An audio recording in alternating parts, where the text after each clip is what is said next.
What were your doubts specifically? Well, let me tell you how it all began. He had sex with his cousin, and I felt very vulnerable about it. Yes, I did, but that was before her. She already knew about that. I don't know what. Yeah, but you carrying a coward's child.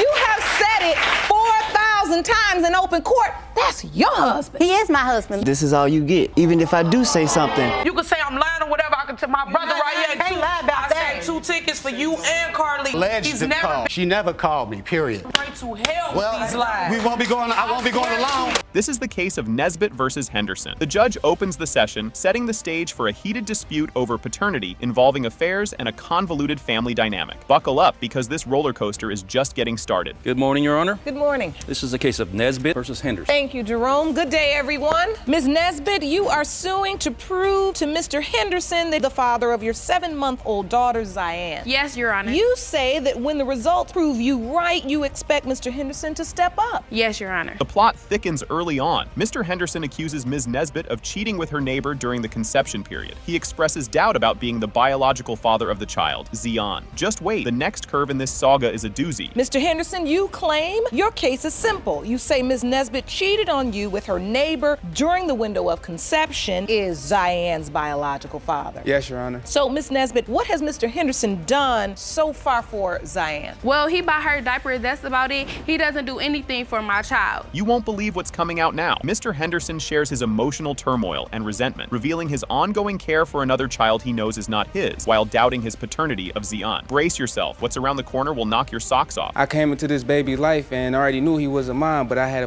felt kind of hurt, So there's a level of resentment there. Yes, Your Honor. Your relationship like with Zion, were you there through the doctor's appointment? Yes, Your Honor. You know that's your child. You signed the birth certificate. You even snuck down the stairs and signed it without my permission. You know the baby yours. Yes, I did, because He did what? I went downstairs to go get my birth certificate, and his name was on there. I told him not to put his name on there because I had doubts from the beginning. You had asked him previously not to sign it. Here's where it gets juicy. In a moment of vulnerability, Ms. Nesbitt admits to a one-night affair with Mr. Brown, the neighbor, which could possibly challenge the paternity of her child. The fallout from this bombshell is up next, and it's a game changer. Something not right. I just don't feel right. I really have doubt. Kept coming to me like, this not your baby, LaDon. Like one time After Zion was born? Yes, I came in the house one night drunk. I don't know if she was mad at me or not because I came in late, but I come in, she get the argument, oh, she's not your baby. You thought it couldn't get any crazier? Hang on tight. Ms. Nesbitt reveals Mr. Henderson's previous affair with his cousin, adding layers to the already complicated relationship dynamics and her feelings of betrayal and vulnerability. Get ready, because the ripple effects are jaw-dropping. Ms. Nesbitt, that you had doubts because that's why you told him go sign that birth certificate. Yes, I had. He had sex with his cousin, and I felt very vulnerable about it, you know. Yes, I did, but that was before her. She already knew about that. Yes, let me tell you how it all, Proceed. you know, I received the inbox telling me that she had sex with my little black car and they had a baby. Things are heating up now. Mr. Brown is brought into the courtroom to share his side of the story, detailing his brief relationship with Ms. Nesbitt and his presence during a vulnerable time. The next testimony is going to be a real eyebrow raiser. So at this time, the court would like to call Mr. Brown.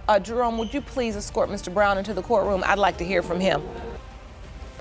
Mr. Brown, we're here, of course, discussing the paternity as it relates to baby Zion. Tell me a little bit about your relationship with Ms. Nesbitt, please. First met her, she had moved to my apartment building a couple doors down. I used to always flirt with her, to blink an eye at her, you know what I'm saying? Because she was a cute girl, you know? She was a nice friend, that's about it. As if the stakes weren't high enough already, Mr. Brown presents a photo comparing his features with the child's, asserting that there is no resemblance and reinforcing his claim of non-paternity. The build-up to the DNA results is about to reach a fever pitch. She looked nothing like at all. Ear, look at her cheeks, nothing. You submit to the court that she doesn't look anything like you, in your opinion. Nothing like. One day she had told me she didn't want to take the first. She used to always ask me like, do you mind taking a test? I'm like, you don't need to take no test because I know it's his baby. No, you. I guess she didn't want to hurt Your his Honor, feelings. he called me and said that we should take a DNA test, and I told him no. He said that's unfair. Cause she done already told me a couple times already to take a test, and you already told me and texted me that it might be my baby. So I'm saying, I got 4 kids already. I don't mind taking care of another one. All roads lead to this epic reveal, the climax of the episode where the DNA test results are revealed. It has been determined by this court. Mr. Brown, you are not her father. Oh, hey, Just when you thought daytime TV couldn't get more intense, Miss Jackson opens her statement with a strong accusation against her husband's mistress, Miss Lipscomb, regarding the paternity of a 1-month-old child, Asia. She asserts that if the child is proven to be her husband's, she will end her marriage. The audience reacts with surprise. Buckle up, because this roller coaster is just starting. Miss Jackson, you say you're here to confront your husband's mistress and to prove her 1-month-old daughter, Kiesha, is not his biological daughter. Your Honor. Furthermore, you say you learned today that the child is in your husband's. Your marriage is over. That's right, Your Honor. Miss Lipscomb, you say that you have no doubt your child is her husband's daughter. You claim he had sex with you, and now she needs to deal with the truth. That's right, Your Honor. You won't believe what happens next. As the plot thickens, Miss Jackson recounts the evening she uncovered the affair. She details visiting her husband at work late at night and confronting both him and Miss Lipscomb in front of his workplace. This leads to Miss Lipscomb admitting to being pregnant and claiming to be his girlfriend. Strap in, the confrontation takes an even more dramatic turn next. Your Honor, let's talk about that. I got an epiphany. Well, I went to my husband's job. It was about 9:30 or 10:30 at night. To end our conversation, I feel as though there's something going on that he had been distant in the days prior to. I had put him out. Your Honor, and as we were standing outside talking, we were in the front of the building. The defendant pops up in the car like she's Ricky Raccoon or somebody, Your Honor. Upon hearing my voice, turned around and I went and knocked on the window. Can you feel the tension? As Miss Jackson continues to question Mr. Jackson's fidelity and his responsibility towards the child, she calls him trifling and expresses disbelief at his actions. This moment highlights her frustration and the deep emotional impact of the alleged infidelity on her marriage. The surprises keep coming. Just wait for what's next. Sent them to jail. It was an impulsive decision, and I understand it was not the right decision, Your Honor. But yes, I sent him to jail because I knew that some legal issues. The next morning, I go to the room, crying like she just lost her puppy. I told you I was going back to the room when you was in the car talking to me. As long as at that room, I'm going back to that room, and I will not leave. All right. Hold on to your popcorn, folks. Miss Lipscomb admits that she continued her relationship with Mr. Jackson even after he went to jail, indicating that their affair did not end with his incarceration. This revelation adds complexity to the case, showing ongoing deception. The story takes an even sharper twist in the following clip. Miss Lipscomb, when he went to jail? Yes, ma'am. So you have not been intimate with him since? Yes, ma'am, I have. I'm not even gonna lie. Mr. Jackson, what happened when you found out your mistress was pregnant? I found out when I was in jail because I guess her birthday time, she got sick and went to the hospital. And my wife told me that she said she was pregnant. The courtroom goes silent with shock. The court session intensifies as Mr. Jackson admits to never telling Miss Lipscomb he was married. This admission confirms suspicions of deceit and irresponsibility, complicating the case and impacting the relationships involved. The judge's reaction is priceless, and it's coming up next. Mr. Jackson, did you sign the birth certificate? Yes. So, Mr. Jackson, you've acknowledged paternity. Yes. Your Honor, that's why the baby was placed on my benefits. The baby is what? Placed on my benefits, Your Honor. I also have proof of that. He automatically claimed all legal and financial responsibilities to that child. They have not paid for anything for my child. My child still have a $25,500 or something. So if my child is on your benefits, why haven't they paid that? And the truth comes out. As the truth shines brightly, Judge Lake points out the absurdity of the situation, emphasizing that Mr. Jackson's actions have caused significant emotional and legal turmoil. She criticizes his lack of accountability and his passive role in the unfolding drama. Brace yourselves. The verdict is just around the corner. I don't know what. Yeah, but you carrying the coward's child. You have said it 4,000 times in open court. That's your husband. He is my husband. This is all you get, even if I do say something. Mr. Jackson, do you believe Miss Lipscomb's child is your child? Yes, Your Honor, it could be a possibility. It is a possibility. Yes. And yet you did sign the birth certificate yes, and Your Honor. acknowledge paternity. Yes, Your Honor. So you legally father of this child. Wait for the bombshell. The DNA test results reveal that. In the case of Jackson versus Lipscomb, when it comes to 1-month-old Kiesha, Mr. Jackson, you are not the father.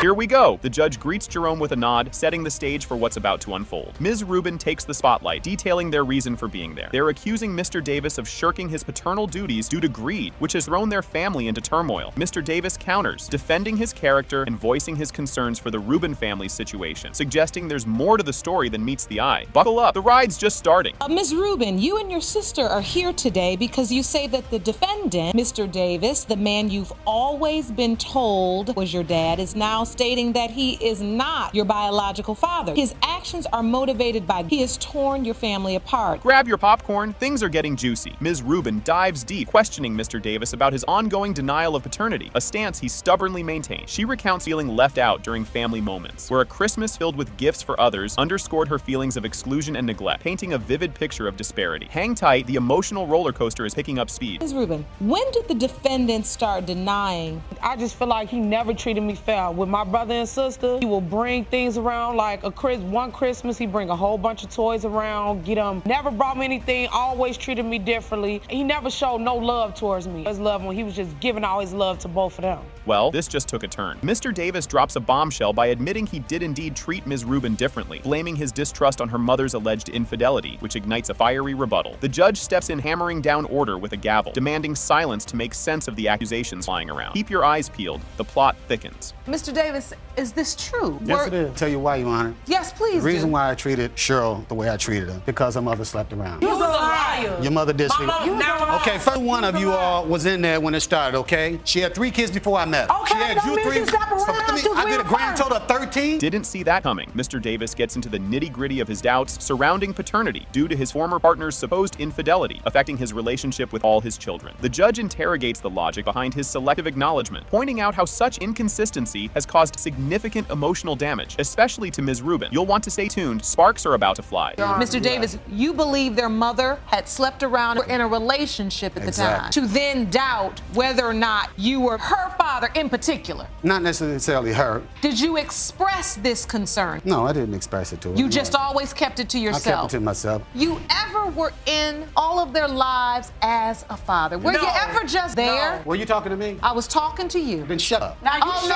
no. You might want to sit down for this one. The emotional stakes are high around as Ms. Rubin confronts Mr. Davis about his broken promises, symbolized by his absence at her graduation. The confrontation boils over, with accusations of dishonesty and betrayal flaring up, showing just how deep the wounds go. Brace yourself. It's about to get even more intense. I asked you 2005, that's the last time I seen you. I asked you, I say, all you gotta do, I'll forgive you for everything you ever done wrong to me. Show up to my graduation. You can say I'm lying or whatever. I can tell my brother right here. I said 2 tickets for you and Carly. When you called to walk that stage, he wasn't there at all. When she alleged to call. She never called me, period. Right to hell with these lies. I won't be going alone. Time to talk turkey about the money. The spotlight shifts to the financial heart of the dispute. Mr. Davis outlines his extensive history of child support payments since 1993, countered by the Rubin family's skepticism about where the money actually went, leading to a broader debate about the effectiveness of the system in handling these payments. Next up, the moment of truth everyone's been waiting for. I've been paying this child support since 1993. I have proof to show what I've been paying. I don't know where it's going. The Children and Family Services. Let's have some order. Ladies, how far behind do you think he is? I think about $7,000 behind. Probably that too. Now, Mr. Davis, are you behind in child support payments? Ma'am. Do you have any idea how much? My rough guess, like I said, I have. What proof is that you're saying? Okay, this proof shows the date, the last. Jerome, can you hand that to me, please? September of 2012, and it shows the air right there. It says 48,000. And now, the moment we've all been waiting for. The tension peaks between as the results of the paternity tests are revealed. It has been determined by this court, Mr. Davis, you are the father. Are you sitting down for this? Miss Phillips sues her ex-boyfriend, Mr. Gibbies, for a whopping $1,000 in childcare expenses, claiming he's been avoiding his daddy duties. She asserts he denied being the father of their 2-month-old daughter, Jordan, whom he has never met. She's calling for a paternity test to drop the truth bomb and recover the expenses. Strap in, because this roller coaster is just starting. Miss Phillips are suing your ex-boyfriend for $1,000 in childcare expenses you claim he has since denying that he is the father of your month-old daughter, Jordan. Today, you have petitioned the court for a paternity test to prove he is the father and are looking to recover your $1,000 child care expenses. Here comes a curveball from left field. Mr. Gibbies fires back, arguing that Miss Phillips's history of playing the field makes him doubt he's the baby daddy, so he feels he owes zilch. The tension and disagreements are just heating up. Let's see how this hango of testimonies unfolds next. Mr. Gibbs, you claim that Miss Phillips did not live up to your standards and has a long history of sexual promiscuity. You are not the father of her baby and therefore say you owe her nothing. You'll need popcorn for this one. Miss Phillips spills the tea on their rocky romance, recalling a pivotal night when Mr. Gibbs, fresh from a spiritual retreat, shockingly kicked her out. Their relationship sounds like a soap opera with emotional twists at every turn. Stay tuned. The drama escalates from here. Well, Your Honor, I thought this was going to be the best situation. You know, I think it started for me when, you know, he went to this spiritual convention. He came home that night. He was just like, I just must stop you. You're in a relationship. He's the one for me. That's how I felt. Then he goes to a spiritual convention. Yes. And comes home and tells you to get out. Yeah, he go because he was working on himself. You know, can I just wait till the morning, just go to my grandmother's house? Because, you know, it was late. Oh boy, Mr. Gibbs isn't holding back. He dishes out his side, reminiscing about a holiday party snub that sparked jealousy and distrust, adding layers to their saga of spats and suspicion. Buckle up. The next clip dives deeper into the drama. A lot of stuff led up to this event. First of all, Fill me in. the first thing that happened was we went to a Christmas party that her friend was throwing. Ignores that I'm even there. I'm asking her, I said, hey, you going with me or not? Yeah, so she wanted to stay here. We got into an altercation with. Then the next event, we get to... Let me stop at that event because I need to understand from Miss Phillips now, why is it if you came to the party with him and you guys were together when there was an altercation, why didn't you leave with him? Talk about a love-hate relationship. They reflect on the ups amidst the chaos, admitting there were moments that felt like true family life. But alas, accusations and mistrust played the villain too often. What's next? More bombshells are just around the corner. Had the relationship ever been positive? Yeah, it's been good. A lot of times, like, cause it's been times that we actually did things together. I mean, we acted like a family. When he get in that mind frame where he assuming that something happened, it turns sour. But then that's why I kept myself around. Something was wrong, and that's what I did. I even had my grandmother was getting mad because I always was running over there to him. And then when he does it, it's like out of character. I'm worthless. And the plot thickens. The convo shifts to Miss Phillips's mysterious move to Tampa during her pregnancy, which Mr. Gibbs and his sister find fishy. Miss Phillips defends her actions, citing the need for peace during her pregnancy. The intrigue continues, so don't touch that dial. Do is go through your phone. Multiple dudes are in there making flagrant text messages. Oh, I'm horny for you, daddy, and all this other kind of stuff. And that's a lie. It wasn't sexual. Multiple text messages, 5 different numbers at least. I even called a couple of them back, and I'm like, hey. Thus far in this story, I'm hearing that, Mr. Gibbs, you were a good man in this relationship. I'm not gonna sit here and say that I was just in the right because we was doing tit for tat, a lot of it. Now, the family weighs in. Mr. Gibbs' sister, Raven, steps up, puzzled why Miss Phillips would distance herself during such a critical time if Mr. Gibbs were truly the dad. Her testimony adds a new twist to the tangled tale. The next moment is pivotal, revealing truths that could change everything. You are Mr. Gibbs' sister, am I correct? Yes, that's correct. Tell me what you have to this situation that can help her to understand what's going on. First of all, it's just too much between the both of them. Back and she was pregnant. I thought it was strange that she left and went to Tampa. If it is his baby, you're keeping away from the rest of his family because his daughter, then she's our family. I thought it was kind of strange that she would just go to Tampa while she was pregnant. I don't mean like towards the beginning, I mean like right in the middle. Grab your tissues, folks. The big reveal is here. The DNA results are in. This court has determined you are her father. That's it.